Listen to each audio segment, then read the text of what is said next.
రాష్ట్ర ఎన్నికల సంఘం గ్రేటర్ హైదరాబాద్ మున్సిపల్ కార్పొరేషన్ ఓట్ల లెక్కింపునకు అన్ని ఏర్పాట్లు పూర్తి చేసింది.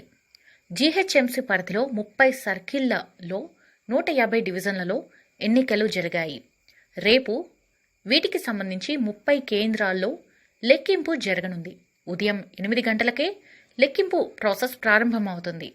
అన్ని పార్టీలు కలిసి మొత్తం 1122 మంది అభ్యర్థుల భవితవ్యం రేపు తెలుస్తుంది.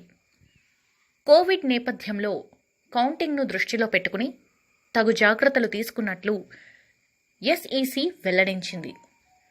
శానిటైజేషన్, మాస్క్ ఖచ్చితంగా వేసుకోవాలని, అలాగే బ్యాలెట్ బాక్సులు తీసుకొచ్చేవారు తప్పనిసరిగా పీపీఈ కిట్లు ధరించాలని ఆదేశించింది. కౌంటింగ్ హాల్స్లోకి మొబైల్ ఫోన్స్కు అనుమతి లేదు. పాస్ లేని వారికి ఎంట్రీ లేనే లేదని ఎస్ఈసి స్పష్టం చేసింది.